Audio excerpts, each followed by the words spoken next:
Reborn, I stopped doing her homework, and her perfect girl image cracked before a final week. The first time I died, I was on my knees in the girls' bathroom, scrubbing blue ink off my hands while the whole school clapped for the girl who had stolen my future. I could hear the applause through the wall, through the running taps, through the cracked mirror where my face looked pale and guilty even though I had done everything she asked. Her name was Celeste Vale, and everyone called her the perfect girl. Perfect grades, perfect smile, perfect uniform, perfect charity speeches, perfect little thank you notes folded in cream envelopes for every teacher who praised her. They said she was proof that kindness and intelligence could live in the same body. What they did not say, because nobody knew, was that every polished essay she submitted at midnight had been written by me on 3 hours of sleep. Every maths investigation with color-coded graphs, every history source analysis, every physics practical report, every personal reflection about leadership and integrity mine. My words, my structure, my references, my diagrams, my mistakes carefully removed before she smiled and put her name at the top. I was not her friend. I was her shadow. And shadows do not get thanked when the light shines.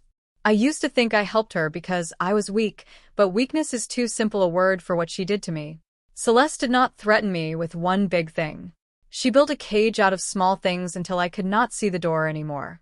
In year 10, when my father lost his job and my mother started taking double shifts, Celeste noticed I stopped buying lunch. The next week, she began leaving food in my locker with sweet notes, and when I tried to refuse, she laughed like we were sisters.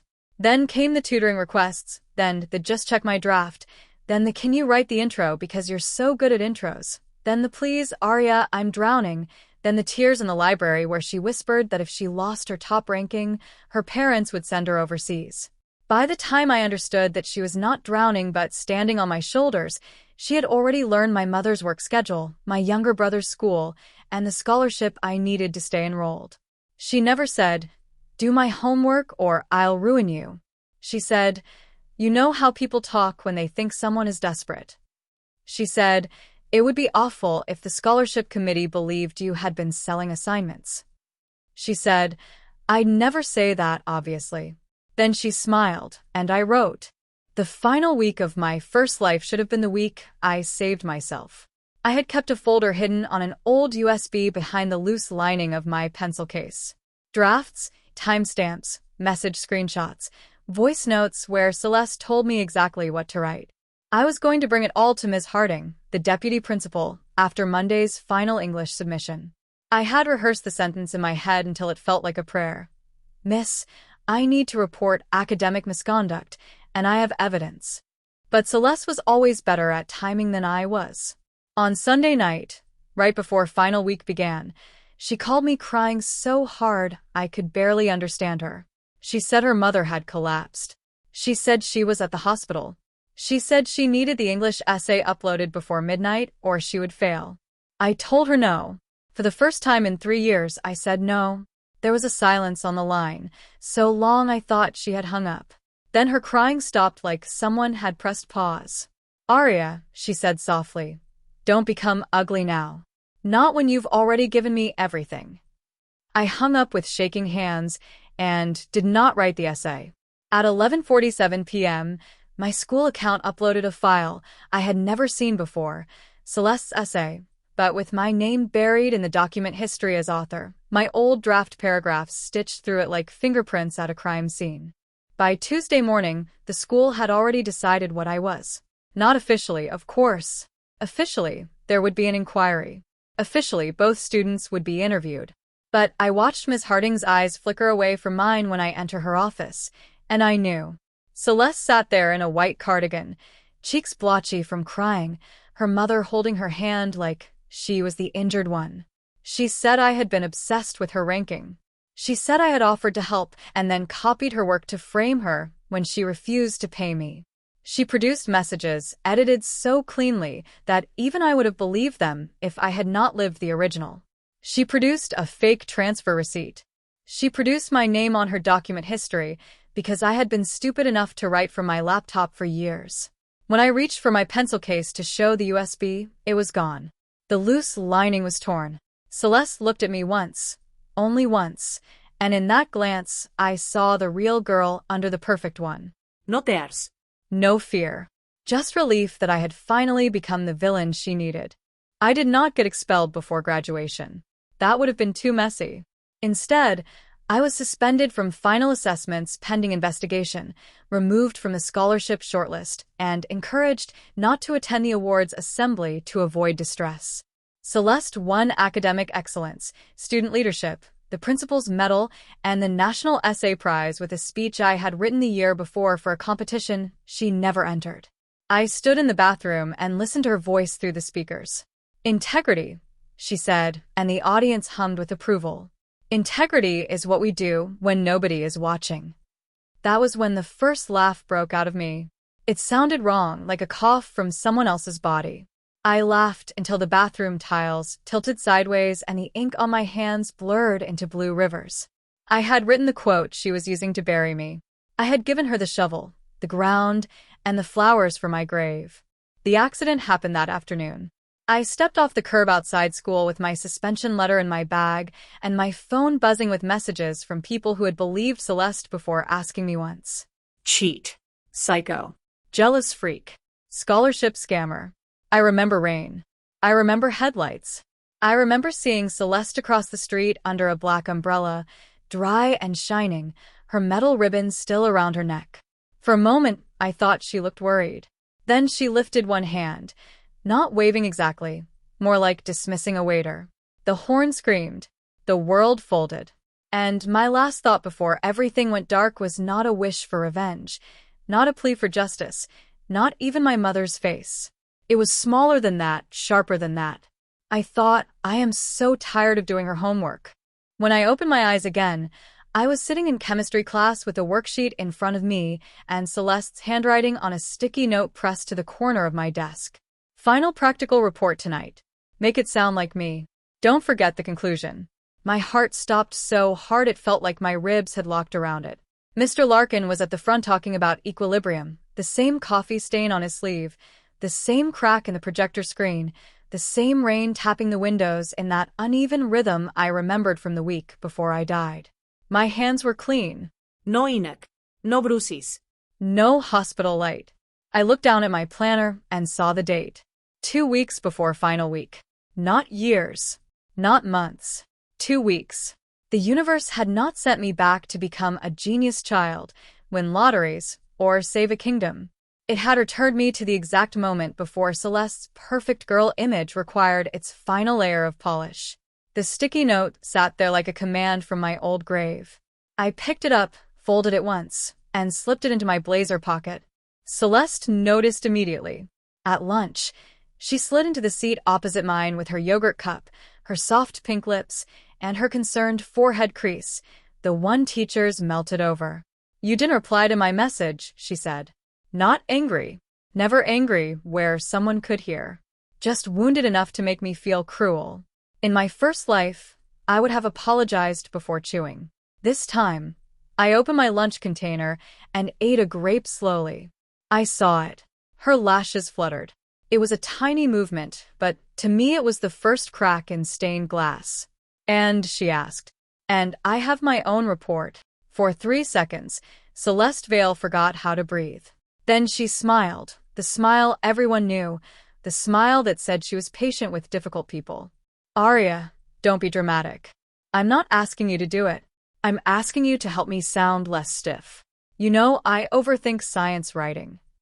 "Then underthink it," I said, and the grape tasted sweeter than anything I had eaten in years. She laughed because laughing was safer than reacting. Someone woke up savage. Someone woke up busy. I closed my container. That should have been the end, but control does not retreat after one lost battle. She leaned closer and lowered her voice. "You know I need top marks this term. My interview depends on it. Then you should probably start." Her eyes sharpened. There she was. Not the perfect girl. Not the crying friend. The accountant of favors, calculating interest. "Are you upset about something?" she asked. Did I do something? It was almost beautiful, the way she made refusal sound like an emotional episode one needed to explain. In my old life, I had always rushed to prove I was reasonable. That was one of the traps. When someone benefits from your guilt, they call every boundary an overreaction. So I stood up and said, "No, you just have homework." The silence at our table spread outward. Two girls from our English class looked up. Celeste gave them a tiny embarrassed smile as if I had snapped for no reason, but her fingers had tightened around her spoon until the plastic bent. That night, the messages began. At 5:14 p.m., she sent a selfie of her open chemistry textbook with a sad face drawn on her thumb. At 5:32, "I'm genuinely stuck."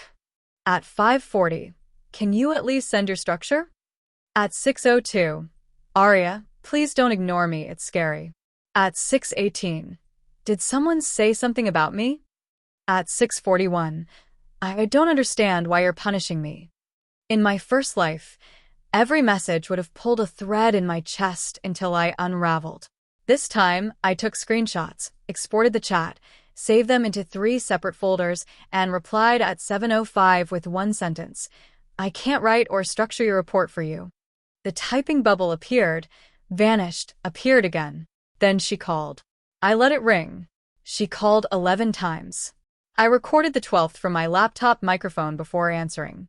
"You're being weird," she said, voice already wet. "I have no idea what I'm supposed to do." "Read the rubric. Don't humiliate me." "I'm not in your house, Celeste." Another silence. Then the softness left her voice. "You wouldn't even have friends if I didn't include you."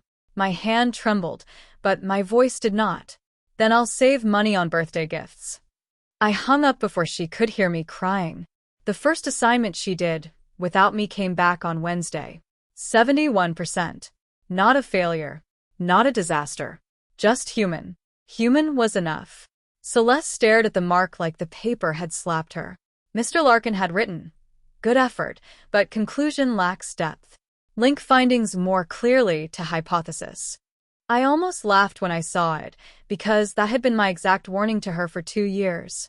She always forgot the link between claim and evidence unless I stitched it in for her. Around us, the class buzzed with normal teenage misery over marks, but Celeste sat frozen, cheeks pale, while Sophie Chen leaned over and said, "Wait, didn't you say chemistry was your easy 95? Celeste blinked once, then smiled. "I had a migraine."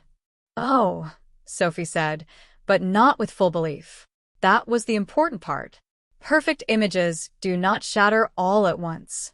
They begin with people adding a question mark in their own heads. By Friday, the school felt different. Not to anyone else, maybe, but to me every corridor had echoes from my first life. I moved through it like a ghost haunting a house before the murder. But this time, I was not just surviving. I was documenting. Every request. Every threat wrapped in sugar. Every time Celeste said, "Our work," when she meant mine. I even started doing something that felt strange and almost rude. I wrote my own assignments first. Not hers, not ours, mine. By the 3rd paragraph of my English essay, I could hear my own voice under the fear. Celeste escalated on Monday because the calendar was closing in. Final week was 7 days away, and she had 4 major tasks left: English comparative essay, economics portfolio, history speech, and the mathematics modeling task she had told everyone was basically finished. Basically finished meant I had once completed the research, the equations, the graphs, and the explanation of limitations while she chose the font. During morning homeroom, she arrived with red eyes and no makeup, which was deliberate enough to count as makeup. She placed a folded note on my desk and whispered, "Please, just read it." The room was quiet. People watched because Celeste being vulnerable was a school event. I unfolded the note. It said, "I know you're angry, but don't destroy both of us." My stomach turned cold. Both of us. She had already begun building the frame. In blue pen beneath it, I wrote, "Please stop asking me to do your work." Then I handed it back. Her eyes dropped to the sentence. For one glorious second, the perfect girl looked like a computer receiving an error it could not process. She did not cry right away. That would have looked too convenient. Instead, she walked to the front of the room, asked Ms. Patel if she could go to the bathroom, and made it 3 steps into the hallway before the first sob escaped. Half the class heard. By recess, the story had become Arya wrote something cruel to Celeste and made her cry. By lunch, I was cold, jealous, unstable. By last period, someone had written "Homework Goblin" on the inside of my locker. Old Arya would have panicked. Old Arya would have chased Celeste, apologized in front of witnesses, and taken back the job of carrying her. Reborn Arya took a photo of the locker, wiped it clean, and submitted my economics draft early. That evening, Celeste's mother called my mother. I knew because Mum's voice changed in the kitchen, becoming careful and polite, the voice she used with landlords and bank staff. I stood behind the doorway as Mrs. Vale said, "The girls have always had this intense academic friendship, and I'm worried Arya is lashing out under pressure." My mother's face hardened. "My daughter is doing her own schoolwork," Mum said. "Maybe yours should try the same." I loved her so much in that moment, I had to sit on the hallway floor. But love does not erase fear. That night, I dreamed of headlights again and woke with my nails dug into my palms. I had been acting brave, but bravery is not the absence of terror. It is terror with a calendar. I knew Celeste would not simply accept lower marks. She could survive 171 with a migraine excuse. She could survive a late draft with family stress. What she could not survive was final week, where controlled assessments, oral presentations, and in-class problem-solving would put her alone with her own ability. That was the truth I had not understood in my first life. I thought she used me because she was lazy. She used me because being seen trying and failing terrified her more than being cruel. The image had eaten the girl inside it, and now the image was hungry. On Wednesday, she tried kindness. Real kindness would have asked how I was. Celeste's kindness arrived as a latte on my desk and a silver bracelet in a velvet pouch. "I saw it and thought of you," she said, loud enough for Sophie and Mara to hear. The bracelet was delicate, with a tiny star charm. "Thanks," I said, leaving the pouch unopened. "I can't accept it." Her smile trembled. "Why?" "Because gifts make things complicated. It's not a bribe." I didn't say it was. The girls nearby went very still. Celeste's cheeks pinked, and for the first time, she made a mistake in public. "You're making me sound like some kind of villain." I looked at her then, really looked, and I think she saw in my face that I remembered more than I should. "No," I said quietly. "I'm letting you sound like yourself."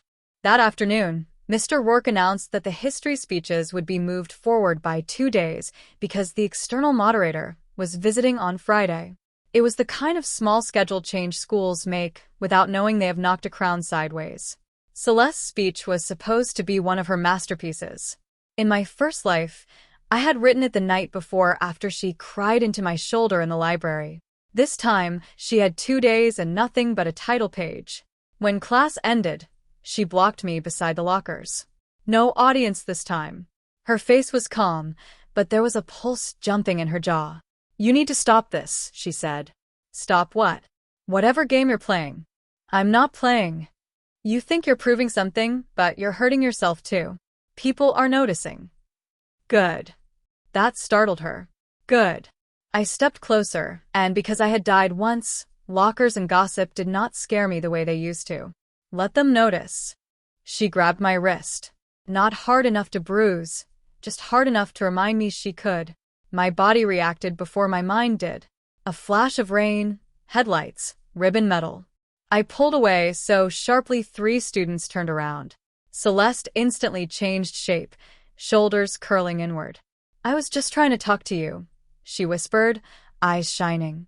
One of the students, James from physics, frowned at me. "You good?" he asked her. Celeste gave the noble little shake of her head that meant no, but please do not worry, which of course made everyone worry. I almost let it happen. The old script was so familiar. She acts wounded. I look harsh. The room chooses her. But this time I lifted my wrist and said clearly, "Don't grab me again." Celeste's eyes widened. James looked from her to me, confused now instead of certain. Confusion was useful. Certainty had killed me. Friday arrived with a sky the color of wet paper. The history speeches took place in the auditorium because of the moderator, and Celeste wore her navy blazer with the gold school pin, hair half up, expression composed. Anyone else would have thought she was ready. I saw the signs. Her cue cards were too many. Her left thumb rubbed the edge of the top card raw. She had not slept. Concealer sat thick under her eyes.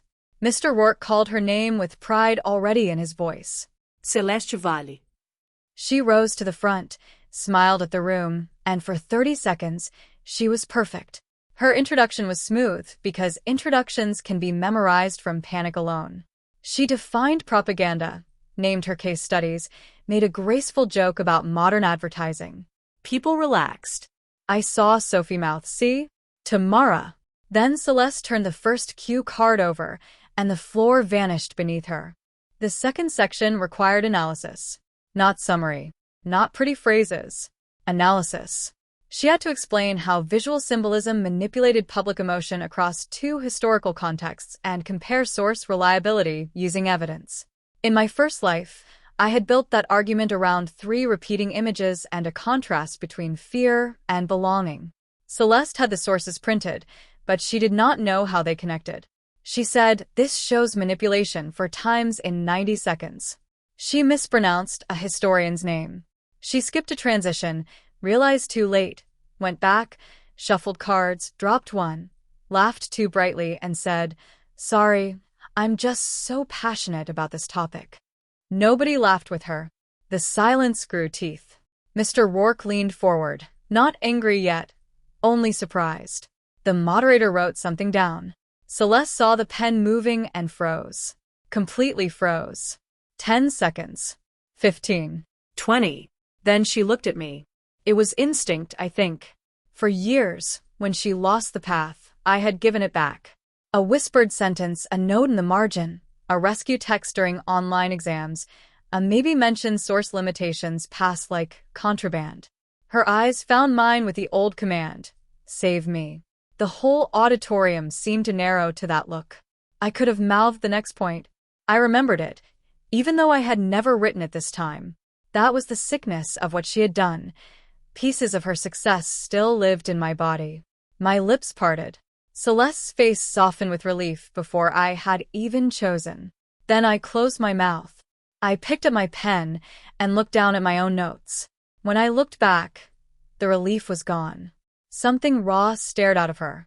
Betrayal, maybe, though only Celeste could feel betrayed because the ladder refused to remain under her foot. She stumbled through the rest in 6 minutes instead of 10. The applause at the end was polite, thin, and devastating. Mr. Rourke thanked her in the same voice teachers use when a projector fails. Celeste walked back to her seat with her chin high, but her hands shook so hard the cue cards clicked together. At lunch, the school did what schools do. It fed. Maybe she was sick. Maybe she's not good under pressure.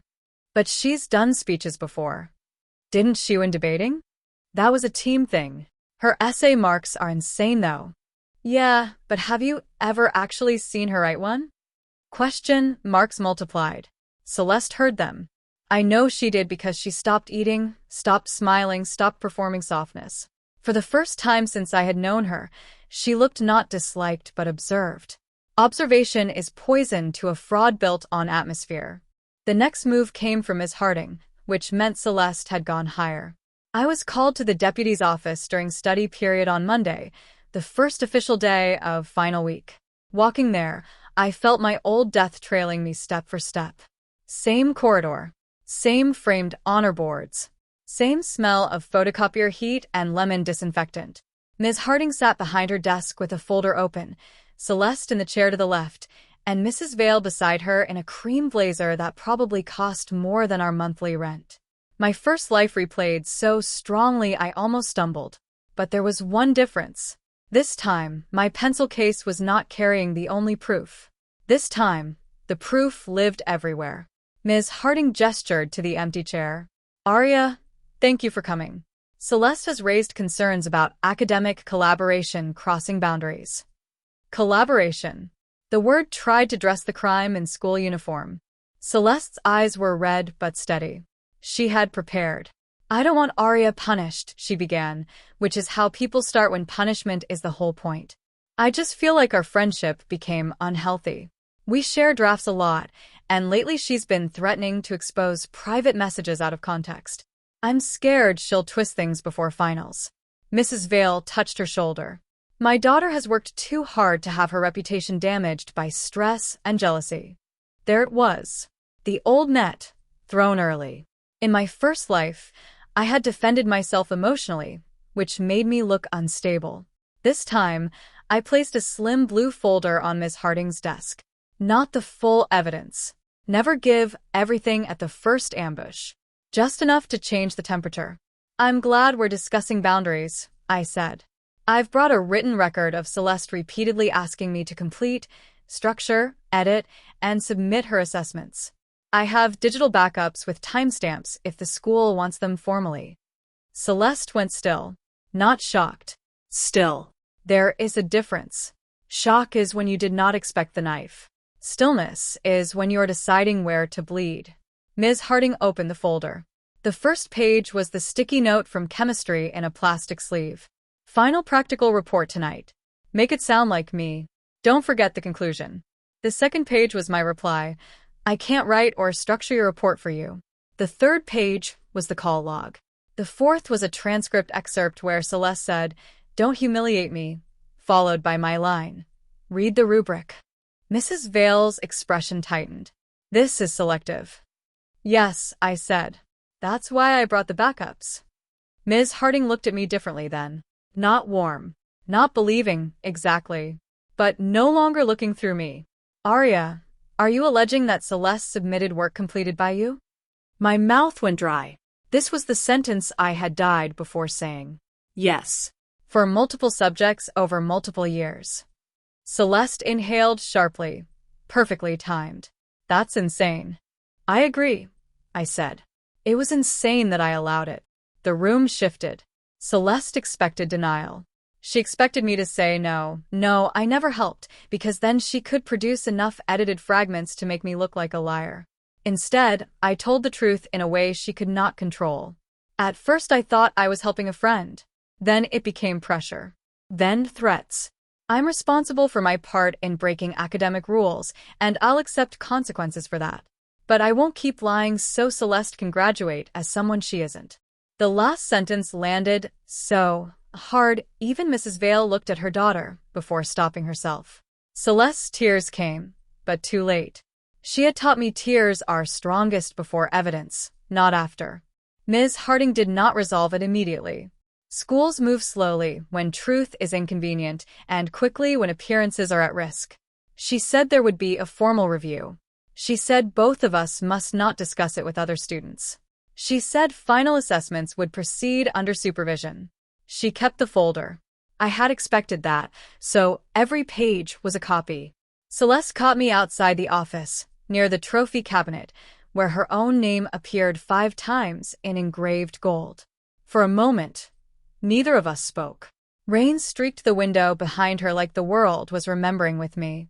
Then she whispered, "You think this saves you?" "No," I said. "It saves me from you." Her lips parted. "You were nothing before me." It should have hurt. Maybe it did. But hurt is not always a command. Sometimes it is just weather. Then watching me become something should be easy. The supervised finals changed everything. The English comparative essay was now handwritten in the exam hall from prepared quotes only. The economics portfolio required an oral defense. The mathematics modeling task included a live explanation of methods. The school called it integrity assurance for all students. Everyone knew it was because of us. Celeste knew it most of all. On Tuesday morning, we sat 2 rows apart in the hall, rainlight pooling on the polished floor, teachers pacing between desks. Celeste's hair was perfect, but she had bitten the inside of her cheek raw. The English prompt appeared on the board. Compare how 2 texts explore moral compromise under social pressure. I almost laughed. The universe had developed a cruel sense of humor. For 2 hours, pen scratched. My hand cramped, my back ached, and for the first time in years, every sentence I wrote belonged to me. It was not flawless. It was alive. Across the aisle, Celeste wrote quickly for 20 minutes, slowly for 10, then stopped. She stared at her paper as if waiting for invisible ink to rise. After the exam, she did not leave with her friends. Sophie, who had started watching everything with the curiosity of someone realizing a magic trick had wires, glanced after her and then at me. "Did you two have a fight?" she asked. The easy answer was yes. The truthful answer was too large. "Something like that." Sophie hesitated. "She told people you were jealous because you helped her study and she got higher marks." I nodded. My first instinct was to defend, explain, pour the whole ugly story into the corridor. But I had learned something from dying. Truth needs timing or people treat it like noise. "Ask her to explain her maths model," I said instead. Sophie frowned. "What?" "Just ask." By lunch, half the grade had asked. By last period, the phrase sensitivity analysis had become a trapdoor Celeste kept falling through. The mathematics presentation was Thursday. Celeste had once loved standing in front of people because standing in front of people is easy when someone else built the floor. The task involved modeling phone usage patterns and predicting data consumption with limitations. In my first life, I had created a clean quadratic comparison, residual discussion, and a slide explaining why extrapolation beyond the sample was unreliable. This time, Celeste's slides looked beautiful. Too beautiful. Pale background, elegant icons, animated transitions. The title page earned a murmur of appreciation. Then Mr. Saeed asked her to explain why she had chosen a quadratic model instead of a linear one for the second dataset. Celeste smiled. "Because it better represented the trend." "In what way?" he asked. "It was more accurate." "How did you measure accuracy?" Her eyes flicked to the slide, to the graph, to the equation she had probably generated online, to the room. The curve matched the points more. Mr. Saeed waited. He was not cruel. He was worse. He was patient. She tried to recover by pointing at her squared, but when asked what the value meant in context, she said it showed the percentage of the graph that was correct. A few students looked down quickly. The second question was about domain restrictions. The third was about assumptions. The fourth was from Sophie, sweetly raised hand and all. "Could you explain your sensitivity analysis?" I thought that part was interesting. Celeste's face changed. It was so fast most people missed it, but I saw the exact second she realized the room was no longer an audience. It was a mirror. "I actually removed that part for time," she said. Mr. Saeed clicked to the appendix. "It appears here." There was a slide with 3 bullet points copied from an online guide, not mine, not hers, belonging to nobody in the room. "Right," Celeste said, and then she did something I had never seen her do in front of teachers. She snapped. "I don't understand why everyone is interrogating me like I cheated." Mr. Saeed straightened. Celeste heard her own words too late. Her mouth opened, but no perfect sentence arrived to cover them. "No one used that word," Mr. Saeed said. Calmly. Deadly. The presentation ended 5 minutes early. When she returned to her seat, nobody clapped until Mr. Saeed prompted them. Her perfect girl image did not shatter dramatically. It sagged, like wet cardboard. That was somehow worse. A dramatic villain can still be admired. A sagging image embarrasses everyone who believed in it. Teachers began speaking in low voices. Students began comparing memories. The time Celeste forgot what her essay thesis meant. The time she could not solve a problem similar to one she had supposedly aced. The time her drafts sounded different from her in class paragraphs. On Friday morning, my name was called to Ms. Harding's office again. This time, Celeste was not there. Neither was her mother. Ms. Harding had my blue folder, a laptop open, and Mr. Rourke sitting beside her with the expression of a man replaying every compliment he had ever given the wrong student. "Aria," Ms. Harding said, "we've reviewed some of the materials you provided." Some. There were years in that word. "We need to ask whether you're willing to submit a full statement." I looked at Mr. Rourke. He could not quite meet my eyes. Now he said, "If your statement is accurate, this is serious." Instead, I said, "I'll submit it today." The statement took 4 hours. I wrote it in the library under the camera. I wrote how it began, how it changed, how I participated, how I felt trapped, how Celeste threatened to claim I sold assignments, how she controlled drafts through shared documents, how she asked me to use phrases that sounded like her, how she rehearsed oral presentations from scripts I made, how she cried when I resisted, how she rewarded me afterward, so the debt would look mutual. I included dates, subjects, file names, message excerpts, teacher comments that matched my drafts. I wrote, "I understand I broke rules by assisting and completing work. I am reporting this because the pattern has continued and because I am no longer willing to be used to maintain another student's false academic record." When I typed the final full stop, I felt no triumph. I felt like someone had removed a hook from under my ribs. Celeste found me after school near the old music rooms, where the corridor narrowed and the cameras did not quite reach. She looked terrible. Not ugly. Celeste could look beautiful in a house fire, but stripped. No lip gloss, no ribbon, no softness arranged for witnesses. "Withdraw it," she said.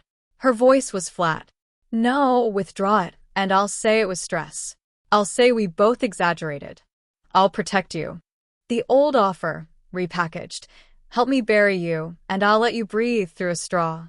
I kept walking, but she stepped in front of me. "Do you understand what you're doing?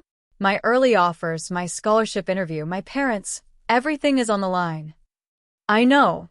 Then why?" Her voice cracked on the word, and for 1 second I saw not a monster, but a girl standing in the wreckage of the monster she had fed. That was the cruelest part. She was human too. None of that gave her the right to use me as lungs. "Because last time I died," I said. The words came out before I could stop them. Celeste stared. "What?" I almost laughed. How could I explain that I had watched her receive medals while my life ended under rain and headlights? How could I explain rebirth to someone who still could not understand responsibility? "Because the person I was when I protected you doesn't exist anymore," I said. "You made sure of that." Her face twisted. "You're insane." "Maybe." I stepped around her. "But I'm done." She grabbed my bag strap. The motion yanked me backward, and something fell from the side pocket. My spare USB drive, the decoy one, empty except for a single text file named README. Celeste's eyes locked onto it. I saw the calculation flare. If she could destroy evidence, maybe she could still control the story. She lunged. I let her take it. That sounds reckless, but it was the first truly intentional trap I had set. Not cruel, not illegal, just obvious enough for desperation. The corridor outside the music rooms did not have a camera, but the practice room window reflected the hallway clearly, and inside that room, Mara and Sophie were rehearsing for the graduation choir with the door cracked open because the air conditioning was broken. Celeste snatched the USB, shoved it into her blazer pocket, and hissed, "You always leave things lying around. That's your problem." Then Sophie opened the practice room door. Mara stood behind her, phone in hand, not filming for drama. Celeste's face went blank. Sophie looked from the USB-shaped bulge in Celeste's pocket to me. "Did she just take that?" she asked. Nobody moved. The moment was small, almost stupidly small. No thunder. No screaming. Just a stolen drive and 3 witnesses. But sometimes a whole castle falls because one servant finally sees the queen's hand in the till. By Monday, Celeste Vale was no longer attending classes. The official wording was that she had taken personal leave during the academic integrity review. The unofficial wording was everywhere. They said she was under pressure, that everyone shares drafts, that Aria was bitter, that the school was overreacting. Others acted like they had known all along, which was its own kind of lie. Sophie apologized to me near the canteen, awkward and red-faced. "I should have asked you," she said. I did not know how to respond, so I said, "Yeah." She nodded like she deserved that and left me alone, which was the first apology that actually helped. Mr. Rourke asked if I wanted an extension on the final reflection task. I said no. Mr. Saeed gave me back my maths model with 92% and a note. Strong conceptual understanding. Clear independent work. I read that last phrase 3 times. Independent work. The review did not end with fireworks. Real consequences are mostly emails, meetings, and adults choosing words that can survive legal scrutiny. Celeste's previous awards were placed under review. Her final assessments were marked only on supervised components. Her scholarship recommendation was withdrawn pending investigation. I received penalties too: formal academic warning for improper assistance, mandatory integrity module, and loss of eligibility for one internal prize. Ms. Harding offered to connect me with counseling. My mother cried in the car park, not because I was in trouble, but because she had not known how long I had been carrying it. I cried too, but quietly, because crying without being watched still felt new. Celeste returned for one day before graduation rehearsal. I saw her at the edge of the courtyard wearing sunglasses, even though the sky was cloudy. Her mother was with her, speaking sharply on the phone. Students looked, then looked away, hungry and ashamed of hunger. Celeste saw me near the stairs. For a second I thought she would come over, apologize, threaten, collapse, something.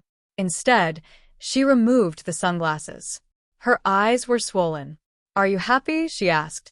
It was such a Celeste question, making my happiness the measure of her consequences. I could have said yes. Part of me wanted to. The small angry part, the bathroom floor part, the part that remembered headlights. But happiness was not the word for standing alive in the place where you once ended. "I'm free," I said. She flinched like I had chosen a sharper weapon. Maybe I had. Then she put the sunglasses back on and walked away. Graduation came without her speech. The principal gave a careful address about resilience, accountability, and becoming people worthy of trust. Everyone knew. Nobody said her name. When awards were announced, my name was called for subject excellence in English. Not the principal's medal. Not the national prize. Just English, one certificate, my real work, my real name. As I walked across the stage, I remembered the bathroom tiles from my first life. I remembered ink on my hands. I remembered Celeste's voice saying integrity into a microphone with my words. Then I reached the principal, took the certificate, and heard applause. My mother stood in the back row with her phone raised and tears on her face. My younger brother whistled so loudly a teacher turned around. I laughed, and this time the sound belonged to me. After the ceremony, I went to the bathroom alone. Not because I was hiding, because I wanted to see it. Afternoon light came through the high window and turned the tiles almost gold. I placed my certificate on the counter and turned on the tap. Water rushed over my fingers, clean and cold. No blue ink. Nos checking. No messages calling me a cheat. My reflection looked tired, yes, and older than 17 in a way no one else could understand. But she did not look small. On the wall near the dryer, someone had scratched initials into the paint. Under them, in tiny pen, another student had written, "I hope I survive finals." I smiled sadly and whispered, "You will."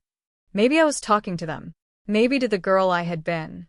Maybe to every quiet person doing someone else's emotional homework and calling it loyalty. Months later, when the university acceptance email arrived, I was at the kitchen table helping my brother with algebra. Not doing it for him. Helping. He groaned over the equation and said, "Can't you just tell me the answer?" I stared at him until he pushed his chair back dramatically and said, "Fine, fine, teach me." My mother laughed from the stove. The email notification appeared on my phone with the subject line I had once died believing I would never see. I opened it with flour on my sleeve and pencil dust on my fingers. "Congratulations." The word blurred. I did not scream. I did not collapse. I sat very still, because sometimes joy enters quietly when grief has already broken the door. Then my brother read my face and shouted, and Mum ran over. People asked me later whether I regretted helping Celeste in the beginning. The honest answer is complicated. I regret the years I lost. I regret the nights I trained my own mind to serve someone else's image. I regret every time I mistook fear for kindness and guilt for love. But I do not regret learning the shape of my own voice under all that silence. Celeste taught me something she never meant to teach. A person who needs you invisible does not love you. A system that rewards polish over truth will clap for a mask until the face underneath suffocates. Sometimes revenge is closing your laptop at 10 p.m. because your homework is finished and hers is not your emergency. Sometimes it is letting a question hang in the air and not rushing to answer it. Sometimes it is watching the perfect girl stand alone in front of the work she claimed was hers and finally meet the empty space where you used to be. As for Celeste, I heard rumors. She transferred schools. Her parents appealed parts of the review. Maybe she rebuilt herself somewhere else. Maybe she found another shadow. Maybe, in a life kinder than the one we shared, she learned to write her own conclusions. I do not know. I stopped checking. That was the final freedom. Not winning against her every day forever. Not imagining her crying whenever I succeeded. Just waking up and realizing I had not thought about her before breakfast. The perfect girl image cracked before final week. Yes, but the more important thing was what cracked inside me. The belief that I had to be useful to be allowed to stay. The last time I saw the old sticky note, it was sealed in the evidence copy I kept in a box under my bed. Final practical report tonight. Make it sound like me. Don't forget the conclusion. For a while, I hated that note more than any threat because it was so casual. So ordinary. A whole captivity, written like a reminder to buy milk. Then, the night before I left for university, I took it out, unfolded it, and read it one final time. Make it sound like me. That was the tragedy of Celeste Vale. She had spent years asking other people to make her sound like herself because she did not believe the real thing was enough. I placed the note over the sink and lit the corner with a match. The flame ate her handwriting slowly, curling the paper inward until the words blackened and disappeared. I watched until there was nothing left but ash, then rinsed it away.